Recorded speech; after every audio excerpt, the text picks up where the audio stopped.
رام گڑھ سے واپس آتے ہی انہوں نے اپنے منصوبے کے اصل حصے پر کام شروع کر دیا۔ وہ مختلف چیزیں چرا چرا کر اپنے خیمے میں جمع کر رہی تھی۔ انہی چیزوں سے انہوں نے چھوٹے چھوٹے مگر نہایت طاقتور ٹائم ڈیوائسز تیار کر لیے۔ موقع ملنے کے ساتھ ساتھ یہ ٹائم ڈیوائسز کیمپ کے مختلف مقامات پر فٹ بھی کرتی رہی۔ ٹائم ڈیوائسز زیادہ تر انہوں نے ان غاروں میں لگائے تھے جہاں کیمپ کے افسروں کے دفتر اور گولہ بارود کے ڈپو وغیرہ تھے۔ یہ ٹائم ڈیوائسز اس طرح لگائے گئے تھے کہ ان کی صرف تارے جوڑنا باقی رہ گئی تھی۔ معزز سامعین حضرات، آپ دیکھ رہے ہیں اردو داستان۔ آپ کی خدمت میں پیش کیا جا رہا ہے اردو ناول دشت جنون، قسط نمبر 53۔ آپ سے امید کی جاتی ہے کہ ویڈیو کو لائک کریں اور چینل کو سبسکرائب بھی کر دیں۔ شکریہ۔ نائلہ کو وہ تاریخ بھی اچھی طرح یاد تھی جب اونٹوں کے قافلے کو زہریلا کیمیکل اور اسلحہ لے کر سرحد پار کرنا تھی۔ اس روز دن میں ایک مرتبہ موقع ملتے ہی نائلہ وسیع ہی تعامل والے ٹرانسمیٹر پر ایک بار پھر آئی جی سندھ کی فریکوینسی پر کال نشر کرنے لگی۔ کال حسب معمول وائرلیس آپریٹر نے ہی ریسیو کی تھی۔ چند روز پہلے میں نے اطلاع دی تھی کہ اونٹوں کا ایک قافلہ اسلحہ اور زہریلے کیمیکل کی ایک بڑی کھیپ لے کر پاکستان آنے والا ہے۔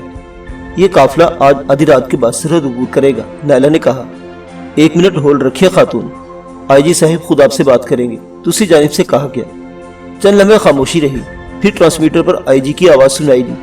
سب سے پہلے تو میں یہ جاننا چاہوں گا کہ آپ کون ہیں اور کہاں سے بول رہی ہیں؟ میرے بارے میں اتنا ہی جان لینا کافی ہے کہ میں ایک محب وطن پاکستانی ہوں اور راجستھان کے ایک قصبے رام گڑھ میں موجود ہوں۔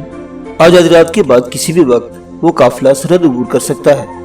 1-2 روز بعد میں آپ کو راہ کے ایسے ایجنٹوں کے نام اور پتے فراہم کروں گی جو تخریب کاری اور دہشت گردی کی نیت سے پاکستان میں داخل ہو چکے ہیں۔ کیا تم اپنے بارے میں کچھ نہیں بتاؤ گی؟ آئی جی نے پوچھا۔ جی نہیں، اس طرح میں مزید خطرات میں گر جاؤں گی، نائلہ نے جواب دیا۔ براہ کرم میری کسی بات کو نظر انداز مت کیجیے، ٹھیک ہے؟ لیکن یہ اطلاع اگر میں آپ کو غلط اطلاع نہیں دے رہی۔ نائلہ نے بات کاٹ دی۔ پلیز آپ اسے نظر انداز مت کیجیے۔ اگر میں زندہ بچ گئی اور وطن واپس پہنچنے میں کامیاب ہو گئی تو آپ کے سامنے حاضر ہو کر اپنے بارے میں ضرور بتاؤں گی کہ میں کون ہوں۔ اب میرے پاس زیادہ وقت نہیں ہے، یاد رکھیے آج آدھی رات کے وقت خنسار کی سرحد کے قریب۔ خدا حافظ۔ نائلہ نے ٹرانسمیٹر آف کر دیا اور وہ اس وقت کیمپ کی حدود میں ہی ایک بڑے پتھر کی آڑ میں بیٹھی ہوئی تھی۔ ٹرانسمیٹر بند کر کے وہ جیسے ہی اٹھی، اسے سینے میں اپنا سانس رکتا ہوا محسوس ہونے لگا۔ اس کے دائیں طرف صرف 2 قدم کے فاصلے پر کیمپ کے ایک محافظ کھڑا تھا۔ وہ سادہ لباس میں تھا اور اس کے ہاتھ میں ریوالور تھا جس کی نال نائلہ کی طرف اٹھی ہوئی تھی۔ اس کی آنکھوں میں نفرت کی چنگاریاں چمک رہی تھی۔ تمہارا راز کھل گیا ہے، اب تم زندہ نہیں بچ سکو گی۔ محافظ کے حلق سے غراہٹ نکلی۔ گولی مت مارنا، نائلہ محافظ کے پیچھے دیکھتے ہوئے بولی۔ محافظ تیزی سے پیچھے گھوما۔ یہ نائلہ کا ایک نفسیاتی حربہ تھا جس نے اپنی طرف سے محافظ کی توجہ ہٹانے کے لیے استعمال کیا۔ اس کا یہ حربہ 100% کامیاب رہا۔ محافظ جیسے ہی پیچھے گھوما، نائلہ برق رفتاری میں حرکت میں آئی۔ اس کی ایک کیک محافظ کے ریوالور والے ہاتھ پر لگی۔ ریوالور اس کے ہاتھ سے چھوٹ کر ہوا میں اڑتا ہوا دور جا گرا۔ وہ کراتا ہوا نائلہ کی طرف مڑا، مگر نائلہ کا ایک زوردار پنچ اس کے پیٹ پر لگا۔ وہ منہ سے اوہ کی آواز نکالتا ہوا دوہرا ہو گیا۔ اس کی جھکی ہوئی گردن نائلہ کے سامنے تھی۔ نائلہ نے پوری قوت استعمال کرتے ہوئے کھڑی ہتھیلی کا بھرپور وار اس کی گردن پر کیا۔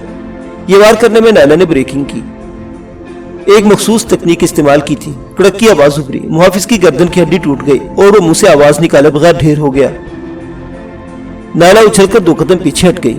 وہ اگلا وار کرنے کے لیے بالکل تیار کھڑی تھی۔ محافظ کسی ذبح شدہ بکرے کی طرح تڑپ رہا تھا۔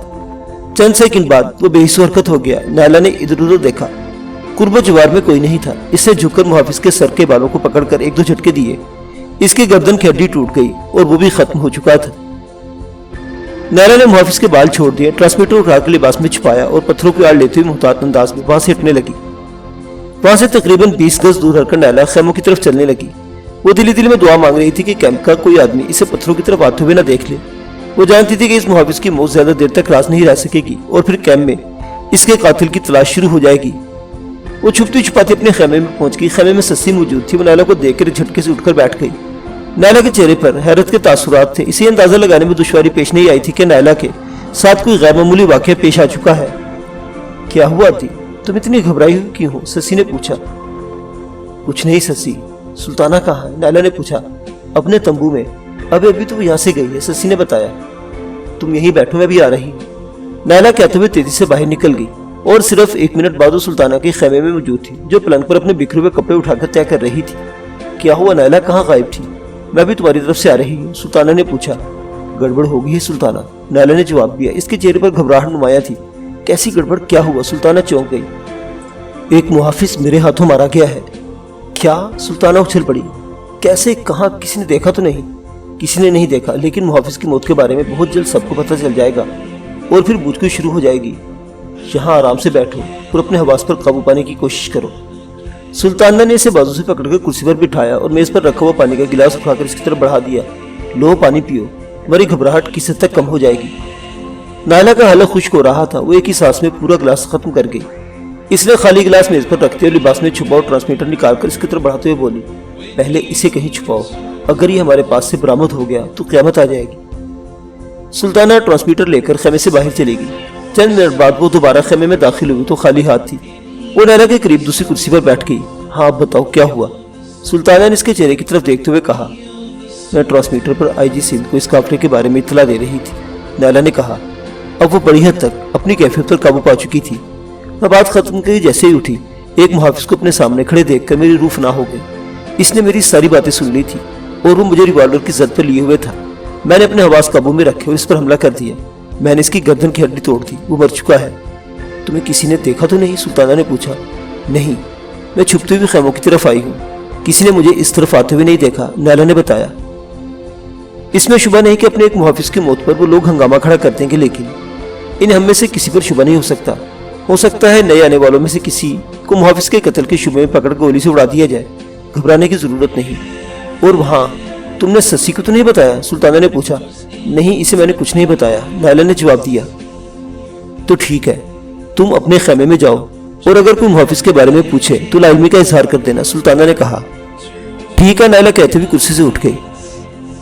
وہ بھی خیمے کے دروازے تک پہنچی تھی کہ وجنتی تیز تیز قدم اٹھاتی وہاں پہنچ گئی۔ اس کے چہرے پر عجیب سے تاثرات تھے۔ وہ کچھ دیر تک گہری نظروں سے ان دونوں کو دیکھتی رہی۔ کیا بات ہے وجنتی جی؟ تم ہمیں اس طرح کیوں گھور رہی ہو؟ سلطانہ نے مسکراتے ہوئے کہا۔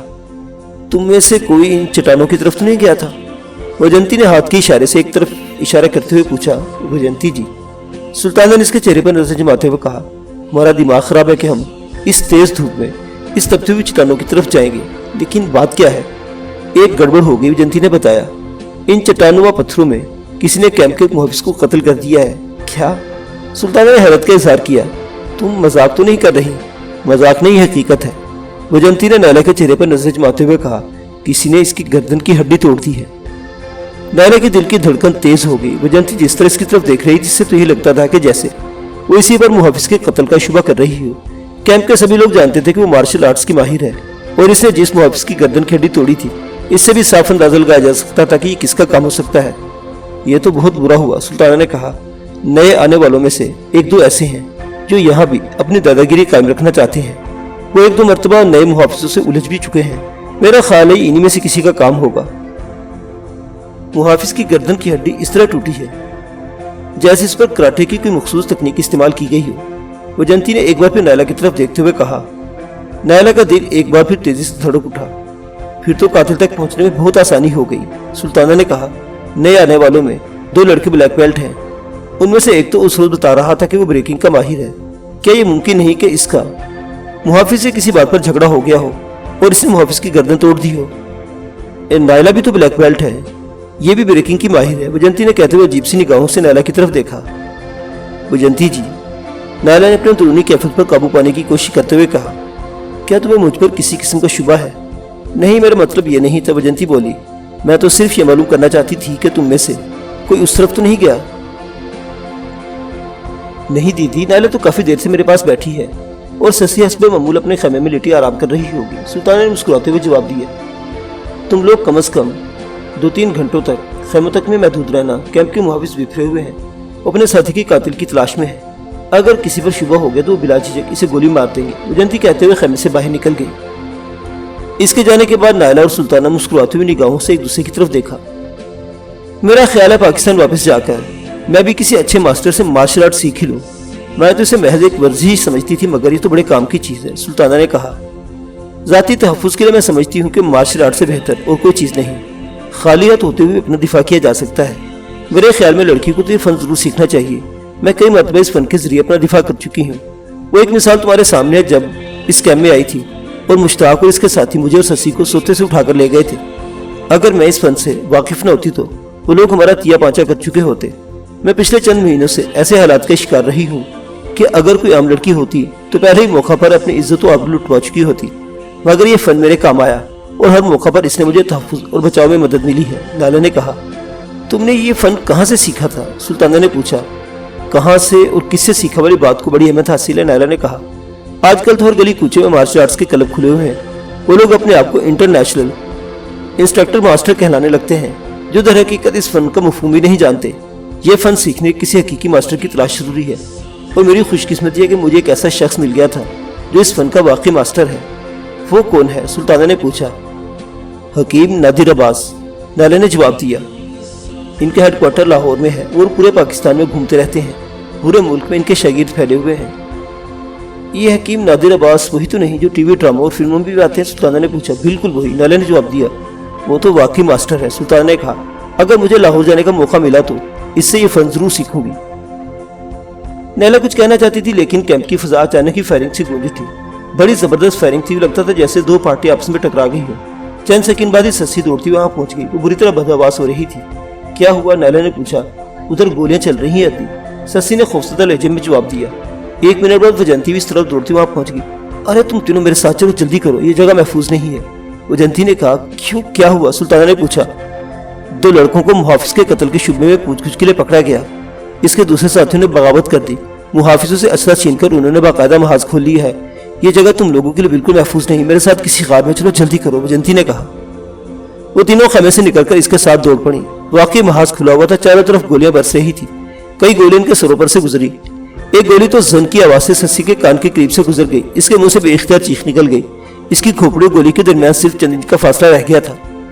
وجنتی نے چٹانی غار کے کمرے میں لے آئی، جو رام سروپ کے ہیڈ کوارٹر کے طور پر استعمال ہوتا تھا۔ دو ہندو لڑکے اور بھی وہاں آ گئی تھی، ان کے چہرے بھی دھواں ہو رہے تھے۔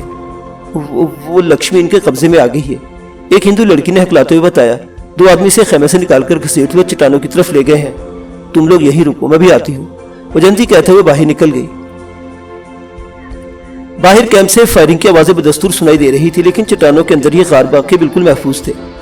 نائلہ حیرت سے اس غار کو دیکھ رہی تھی، جسے بیڈ روم کے طور پر آراستہ کیا گیا تھا۔ غار کی دیواروں پر نیم اریت عورتوں کی تصویریں آویزاں تھیں۔ ایک میز پر ٹی وی اور وی سی آر رکھا ہوا تھا، اس کے ساتھ کئی ویڈیو کیسٹ بھی رکھے ہوئے تھے۔ ایک میز پر شراب کی چند بوتلیں بھی رکھی ہوئی تھی۔ بیڈ کے ساتھ ہی سائڈ ٹیبل پر چند دیگر چیزوں کے علاوہ سٹیل کا ایک پکچر فریم بھی رکھا ہوا تھا۔ تصویر میں رام سروپ کے ساتھ ایک جوان عورت اور تقریباً 3-4 سال کی عمر کا ایک بچہ بھی تھا۔ وہ عورت یقیناً رام سروپ کی بیوی اور اس کا بچہ تھا۔ باہر تقریباً 1 گھنٹے تک فارغ ہوتی رہی، پھر خاموشی چھا گئی۔ اس کے تھوڑی دیر بعد وجنتی بھی واپس آ گئی۔ چلو اب لڑائی ختم ہو چکی ہے، وجنتی نے کہا۔ اور وہ لکشمی، ایک ہندو لڑکی نے سوالے نگاہوں سے اس کی طرف دیکھا۔ وہ محفوظ ہے، وجنتی نے جواب دیا۔ تم لوگ اپنے اپنے خیموں میں جاؤ۔ وہ سب غار سے باہر آ گئی۔ وجنتی بھی سلطانوں وغیرہ کے ساتھ اسی کے خیمے میں آ گئی تھی۔ یہاں کبھی کبھی ایسا ہوتا ہے، وجنتی نے کہا۔ ایسے موقع پر ان لوگوں کے ساتھ ذرا سختی سے پیش آنا پڑتا ہے، میرے خیال میں ایسے لوگوں تو گولی ہی مار دینی چاہیے، نائلہ نے دانت کچکچاتے ہوئے کہا۔ ایک تو ان لوگوں سے ہمدردی کی جائے اور اوپر سے یہ قتل و غارت پر اتر آئے۔ نائلہ نے یہ بات محض اس لیے کی تھی کہ وجنتی ان پر کسی قسم کا شبہ نہ کر سکے۔ 3 آدمی مارے گئے ہیں اور باقیوں کو باندھ کر ڈال دیا گیا ہے۔ 2 محافظ زخمی ہوئے ہیں، ان میں سے ایک کی حالت تشویشناک ہے، وجنتی نے بتایا۔ کیا رام سروپ اور کرنل گپتا کو اس کی اطلاع کر دی جائے گی؟ نائلہ نے پوچھا۔ رام سروپ کو اطلاع دے دی گئی ہے، لیکن وہ جس کام سے گئے ہیں ان کے لیے ان کا دہلی میں رکنا ضروری ہے۔ وہ 3 دن بعد آئیں گے۔ انہوں نے اپنے اسسٹنٹ مسٹر ورما کو ہدایت کر دی ہے کہ وہ اپنے طور پر صورتحال سے نمٹ لیں، وجنتی نے بتایا۔ میں بھی جا رہی ہوں، اب شام کی چائے پر تم لوگوں سے ملاقات ہوگی۔ نائلہ نے اطمینان کا سانس لیا۔ انہوں نے 2 دن بعد یہاں سے فرار ہونے کا منصوبہ بنایا تھا۔ رام سروپ اور کرنل گپتا کی واپسی سے کچھ مشکلات پیدا ہو سکتی تھی، مگر یہ بھی مقام شکر تھا کہ وہ مزید 3 دن کے لیے دہلی میں رک گئے تھے۔ دوسرے دن صبح کا ناشتہ کرتے ہوئے نائلہ کو یہ خوشگوار خبر سننے کو ملی کہ گزشتہ رات پاکستان کی سرحد میں داخل ہوتے ہی اونٹوں کے اس قافلے کو پکڑ لیا گیا، جس میں 7 تربیت یافتہ دہشت گردوں کے علاوہ بڑی مقدار میں اسلحہ اور زہریلے کیمیکل کے ڈرم بھی شامل تھے۔ یہ کارروائی پاکستانی رینجر، فوجی جوانوں، پولیس اور کسٹم کے مشترکہ ٹیم نے کی تھی۔ مقابلے میں 3 دہشت مارے گئے تھے، 3 گرفتار ہو گئے تھے اور ایک دہشت گرد زخمی حالت میں سرحد پار کر کے واپس آنے میں کامیاب ہو گیا تھا۔ پولیس نے عمر کوٹ کے ایک ہندو سیٹ کو بھی گرفتار کیا تھا۔ نائلہ کو یہ ساری باتیں وجنتی نے بتائی تھی اور اس بات پر حیرت کا اظہار بھی کیا تھا کہ پاکستانی حکام کو اس قافلے کے بارے میں اطلاع کیسے ملی، حالانکہ قافلے کی روانگی کو نہایت خفیہ رکھا گیا تھا۔ ممکن ہے عمر کوٹ کے اس ہندو سیٹ کے کسی آدمی ہی نے مخبری کر دی ہو، نائلہ نے کہا۔ ہو سکتا ہے، وجنتی نے کہا۔ بہرحال اس قافلے کے پکڑے جانے سے ہمیں کافی نقصان اٹھانا پڑا ہے۔ اسلحہ اور کیمیکل کی قیمت کروڑوں روپے میں تھی۔ وجنتی ہند سرکار کے نقصان کا ماتم کر رہی تھی اور نائلہ دل ہی دل میں خوش ہو رہی تھی۔ اس کی فراہم کردہ اطلاع پر دہشت گرد، زہریلا کیمیکل اور بھاری مقدار میں اسلحہ پکڑا گیا تھا۔ وہ بہت خوش تھی۔ تیسرے دن صبح سویرے ہی انہوں نے اپنی کارروائی شروع کر دی۔ نائلہ نے وجنتی کو ناشتے کے بعد ہی بتا دیا تھا کہ آج وہ رام گڑھ جانا چاہتی ہے۔ ان کے لیے ایک گاڑی کا بندوبست کر دیا جائے۔ کس وقت جاؤ گی؟ وجنتی نے پوچھا۔ 11 بجے کے لگ بھگ، نائلہ نے جواب دیا۔ مجھے بھی کچھ چیزیں منگوانی ہیں، جاتے مجھ سے پیسے لے لینا، وجنتی نے کہا۔ تم خود کیوں نہیں چلتی ہمارے ساتھ؟ نائلہ نے کہا۔ اچھا دیکھو، موقع ملا تو میں بھی چلی جاؤں گی، ورنہ پیسے لے جانا مجھ سے، وجنتی نے جواب دیا۔ وجنتی نے ان کے لیے ایک جیپ کا بندوبست کر دیا۔ نائلہ نے جیپ چیک کر کے اطمینان کر لیا تھا۔ اس کا انجن بہترین حالت میں تھا اور پیٹرول کی ٹینکی بھی بھری ہوئی تھی۔ اس نے جیپ پر کیمپ کا ایک مختصر سا چکر لگایا اور جیپ کو اپنے خیمے کے سامنے کھڑا کر دیا۔ کیمپ کے گیٹ پر بھی ان کے بارے میں اطلاع دے دی گئی تھی۔ اس وقت 9:30 بجے تھے۔ نائلہ نے سسی کو کچھ ہدایات دی اور پھر سلطانہ اور وہ اپنے اپنے کاموں میں مصروف ہو گئی۔ انہوں نے پورے کیمپ میں مختلف مقامات پر دھماکہ خیز مادے کے ٹائم ڈیوائسز لگا رکھے تھے۔ وہ دونوں مختلف ہیلو بہانوں سے ادھر ادھر گھومتے ہوئے ان ڈیوائسز کی تاریں جوڑ کر 11 بجے اور اس کے بعد کے 1-1 منٹ کے وقفے کا ٹائم فکس کر رہی تھی۔ نائلہ ٹہلتے ہوئے اس غار کی طرف جا رہی تھی جس میں اسلحہ اور گولہ بارود کا ذخیرہ تھا۔ اس نے اس بات کا خیال رکھا تھا کہ کوئی اسے اس طرف آتے ہوئے نہ دیکھ لے۔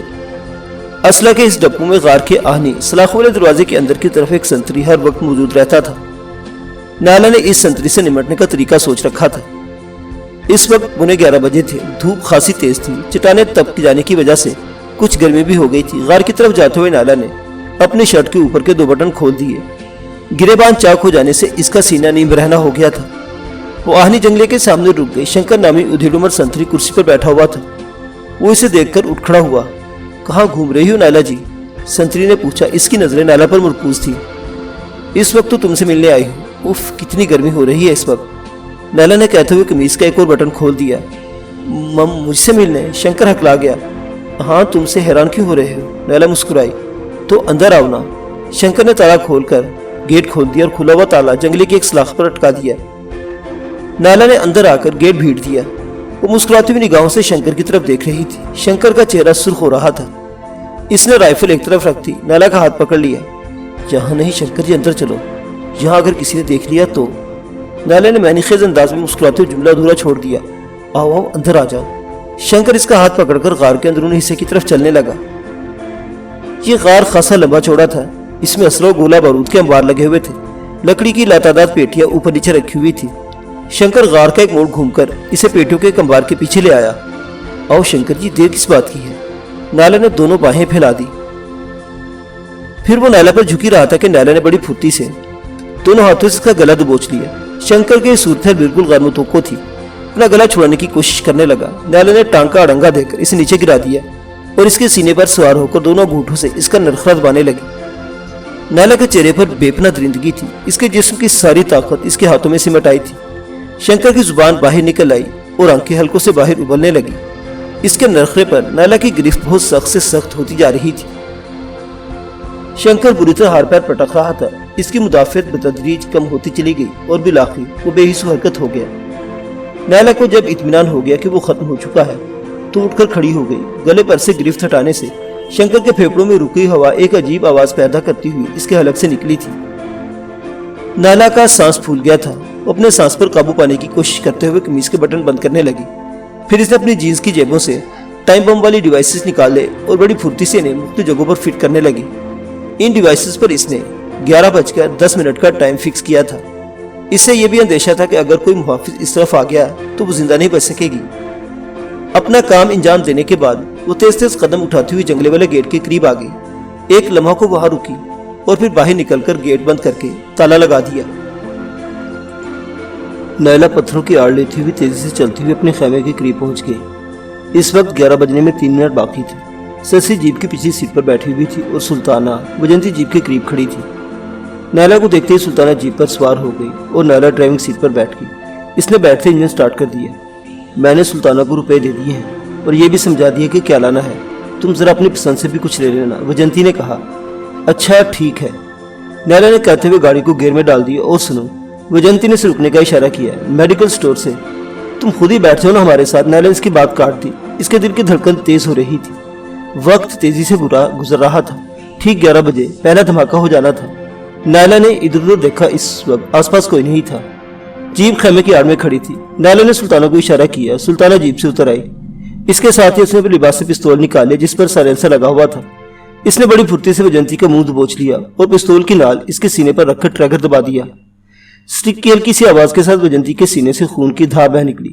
سلطانہ اس کے منہ پر ہاتھ رکھے سے گھسیٹتی ہوئی خیمے کے اندر لے گئی۔ وجنتی بری طرح تڑپ رہی تھی۔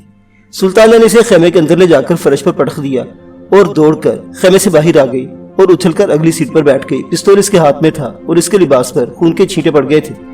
سسی ہوشیار، نیلا نے کہتے ہوئے جیپ ایک زوردار جھٹکے سے آگے بڑھا دی۔ سسی دونوں سیٹوں کے بیچ میں فرش پر بیٹھ گئی۔ اس نے جیپ کی ایک سیٹ اٹھا کر اس کے نیچے سے ایک سب مشین گن نکال لی۔ جیپ بڑی تیزی سے گیٹ کی طرف بڑھ رہی تھی۔ گیٹ پر کھڑے ہوئے محافظ نے جیپ کو آتے دیکھا اور لکڑی کے بیرل کی رسی ہک سے نکالنے لگا۔ جیپ ابھی گیٹ سے تقریباً 20 گز دور تھی کہ کیمپ میں کسی جگہ ایک زوردار دھماکہ ہوا۔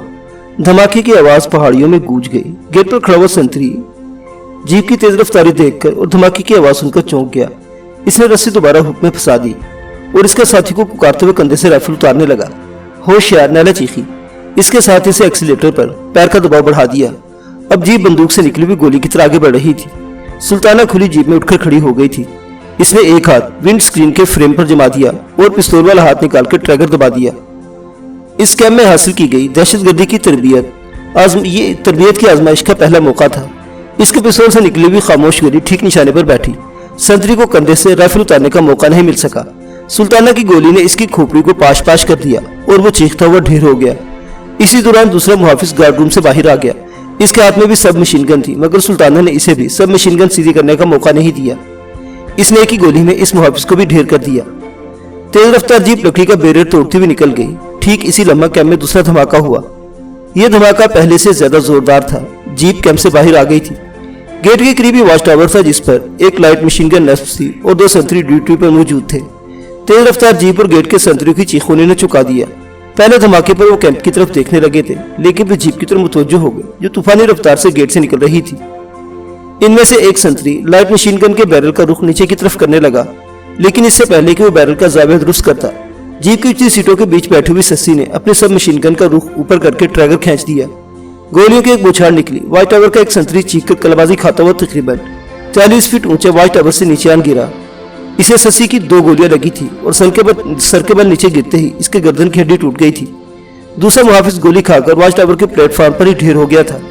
ویل ڈن سسی، سلطانہ خوشی سے چیخی۔ کیا بولا دی؟ سسی نے بھی چیخ کر کہا۔ ویل ڈن، بہت اچھے، سلطانہ نے کہا۔ اسی لمحہ کیمپ میں ایک اور دھماکہ ہوا اور پھر پے در پے دھماکے ہونے لگے۔ جیپ کا رخ رام گڑھ کی طرف تھا، لیکن تقریباً 20 میل کا فاصلہ طے کرنے کے بعد نیلا نے جیپ کا رخ بدل دیا۔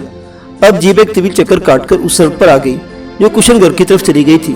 یہ پختہ سڑک تھی، اس کے لیے جیپ کی رفتار میں کوئی کمی نہیں آئی تھی۔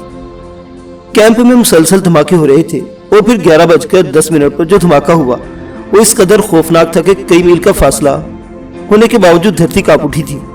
نیلا کے ہاتھ سے سٹیئرنگ چھوٹ گیا۔ اگر وہ فوراً دوبارہ سٹیئرنگ پر گرفت نہ جما لیتی تو تیز رفتار جیپ الٹ جانے میں کوئی کسر نہیں رہ گئی تھی۔ یہ دھماکہ اسلحہ اور گولہ بارود والے غار میں ہوا تھا اور پھر مسلسل اس طرح کے دھماکے ہونے لگے کہ زمین بار بار کانپ اٹھتی۔ نیلا نے گردن گھما کر دیکھا، کئی میل کا فاصلہ حائل ہو جانے کے باوجود چٹانیں روئی کی گالوں کی طرح ہوا میں اڑتی ہوئی نظر آ رہی تھی۔ نیلا جیپ کی رفتار بڑھاتی چلی گئی۔ وہ کیمپ سے تقریباً 20 میل دور نکل آئی تھی۔ مسلسل دھماکوں کی آوازیں اب بھی سنائی دے رہی تھی۔ انہیں یقین تھا کہ کیمپ مکمل طور پر تباہ ہو گیا ہوگا اور کوئی بھی زندہ نہیں بچا ہوگا۔ نیلا کو بہرحال وجنتی کی موت کا افسوس تھا۔ وہ تقریباً 1.5 مہینہ اس کیمپ میں رہی تھی اور اس دوران اس کا زیادہ واسطہ وجنتی ہی سے رہا تھا۔ وہ اچھی دوست بن گئی تھی، لیکن وجنتی بھی ان لوگوں میں شامل تھی اور اس کے ملک کو تباہی کی طرف دھکیلنے میں دوسروں کا ساتھ دے رہی تھی۔ وہ اس ملک کی دشمن تھی اور کسی ملک دشمن سے دوستی کا کیا سوال۔ چند میل کا مزید فاصلہ طے کرنے کے بعد پھر نیلا نے جیپ سڑک سے اتار کر ایک کچے راستے پر ڈال دی تھی۔ اس طرف کافی دور جھاڑیوں کو جھنسا نظر آ رہا تھا۔ نیلا نے جیپ جھاڑیوں کی اوٹ میں روک دی۔ نقشہ کہاں ہے؟ نیلا نے سوالی نگاہوں سے سلطانہ کی طرف دیکھا۔ سلطانہ نے اپنی سیٹ کے نیچے چھپایا ہوا نقشہ نکال لیا۔ یہ راجستھان کا نقشہ تھا، اس کے ساتھ ساتھ پاکستانی علاقوں، چولستان اور سندھ کی سرحدی علاقوں کی بھی نشاندہی کی گئی تھی۔ اگر ہم اسی پختہ سڑک پر چلتے رہے تو طویل چکر کاٹنے کے بعد ہم کشن گڑھ پہنچ جائیں گے۔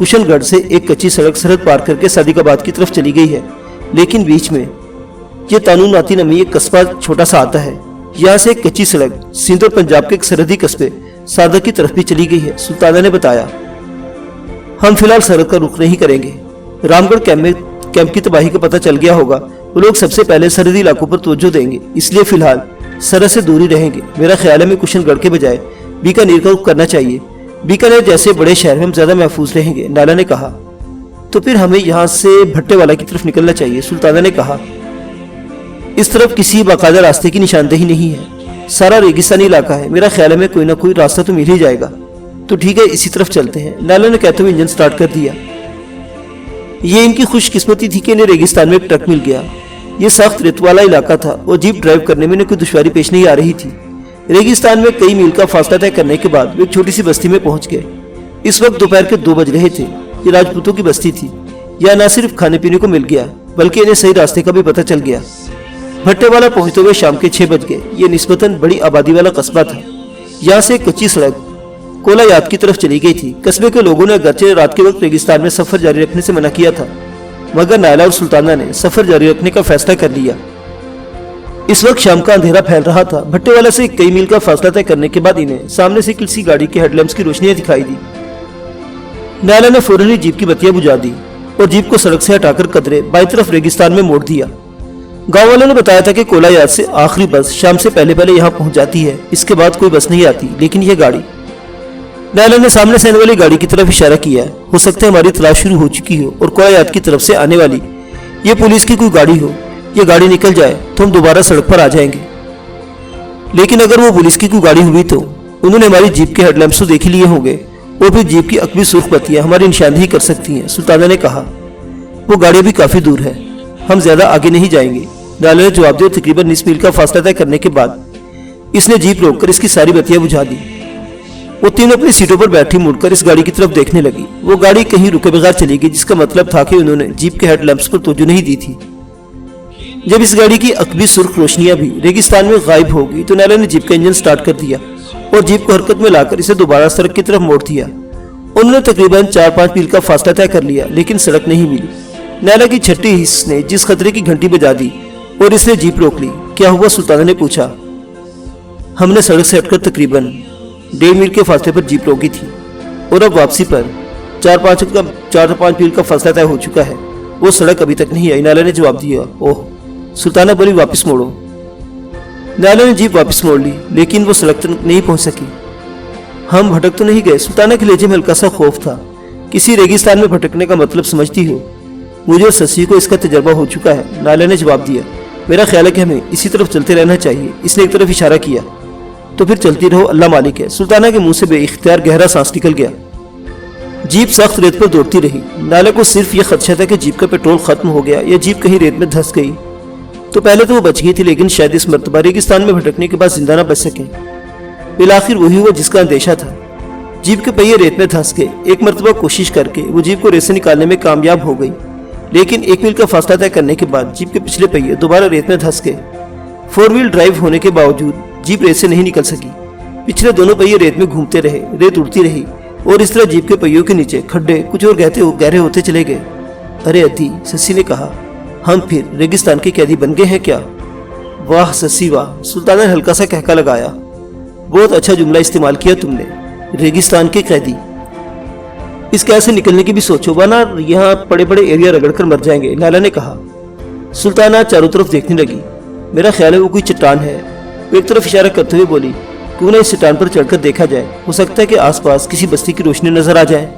چلو، نائلہ جیپ سے اتر آئی۔ وہ تینوں چٹان کی طرف چلنے لگی۔ اس چٹان تک پہنچنے کے لیے تقریباً 2 میل کا فاصلہ طے کرنا پڑا تھا۔ انہیں چٹان پر چڑھنے کا راستہ بھی مل گیا۔ بھری بھری مٹی کی وہ چٹان تقریباً 100 فٹ اونچی تھی۔ وہ اوپر پہنچ کر ادھر ادھر دیکھنے لگی۔ چاروں طرف تاریک ریگستان کے سوا کچھ دکھائی نہیں دے رہا تھا۔ یہیں بیٹھ جاؤ، سلطانہ نے ایک جگہ ڈھیر ہو گئی۔ دن چڑھے گا تو دیکھا جائے گا، رات ہمیں یہیں گزارنی ہوگی۔ نائلہ اور سسی بھی بیٹھ گئی۔ سسی نے جیپ سے رائفل بھی اٹھا لی تھی۔ اس نے رائفل ایک طرف پھینک دی اور زمین پر لیٹ گئی۔ اچھی خاصی سردی تھی۔ وہ تینوں ایک دوسرے سے لپٹی باتیں کرتی رہی، لیکن کسی نے ٹھیک ہی کہا ہے کہ نیند تو سولی پر بھی آ جاتی ہے۔ وہ تینوں بھی آخر میں سو ہی گئی۔ نائلہ پتھروں کی آڑ لیتی ہوئی تیزی سے چلتی ہوئی اپنے خیمے کے قریب پہنچ گئی۔ اس وقت 11 بجنے میں 3 منٹ باقی تھے۔ سسی جیپ کی پچھلی سیٹ پر بیٹھی ہوئی تھی اور سلطانہ وجنتی جیپ کے قریب کھڑی تھی۔ نائلہ کو دیکھتے ہی سلطانہ جیپ پر سوار ہو گئی اور نائلہ ڈرائیونگ سیٹ پر بیٹھ گئی۔ اس نے بیٹھتے انجن سٹارٹ کر دیا۔ میں نے سلطانہ کو روپے دے دیے ہیں اور یہ بھی سمجھا دیا کہ کیا لانا ہے، تم ذرا اپنی پسند سے بھی کچھ لے لینا، وجنتی نے کہا۔ اچھا ٹھیک ہے، نائلہ نے کہتے ہوئے گاڑی کو گیئر میں ڈال دیا۔ اور سنو، وجنتی نے اسے رکنے کا اشارہ کیا، میڈیکل سٹور سے تم خود ہی بیٹھ جاؤ نا ہمارے ساتھ۔ نائلہ اس کی بات کاٹ دی، اس کے دل کی دھڑکن تیز ہو رہی تھی۔ وقت تیزی سے گزر رہا تھا۔ ٹھیک 11 بجے پہلا دھماکہ ہو جانا تھا۔ نائلہ نے ادھر ادھر دیکھا، اس وقت آس پاس کوئی نہیں تھا۔ جیپ خیمے کی آڑ میں کھڑی تھی۔ نائلہ نے سلطانہ کو اشارہ کیا، سلطانہ جیپ سے اتر آئی۔ اس کے ساتھ ہی اس نے اپنے لباس سے پستول نکالے جس پر سائلنسر لگا ہوا تھا۔ اس نے بڑی پھرتی سے وجنتی کا منہ دبوچ لیا اور پستول کی نال اس کے سینے پر رکھ کر ٹریگر دبا دیا۔ سٹک کی ہلکی سی آواز کے ساتھ وجنتی کے سینے سے خون کی دھار بہہ نکلی۔ سلطانہ اس کے منہ پر ہاتھ رکھی سے گھسیٹتے ہوئے خیمے کے اندر لے گئی۔ وجنتی بری طرح تڑپ رہی تھی۔ سلطانہ نے اسے خیمے کے اندر لے جا کر فرش پر پٹخ دیا اور دوڑ کر خیمے سے باہر آ گئی اور اچھل کر اگلی سیٹ پر بیٹھ گئی۔ پستول اس کے ہاتھ میں تھا اور اس کے لباس پر خون کے چھینٹے پڑ گئے تھے۔ سسی ہوشیار، نائلہ نے کہتے ہوئے جیپ ایک زوردار جھٹکے سے آگے بڑھا دی۔ سسی دونوں سیٹوں کے بیچ میں فرش پر بیٹھ گئی۔ اس نے جیپ کی ایک سیٹ اٹھا کر اس کے نیچے سے ایک سب مشین گن نکال لی۔ جیپ بڑی تیزی سے گیٹ کی طرف بڑھ رہی تھی۔ گیٹ پر کھڑے ہوئے محافظ نے جیپ کو آتے دیکھا اور لکڑی کے بیرل کی رسی ہک سے نکالنے لگا۔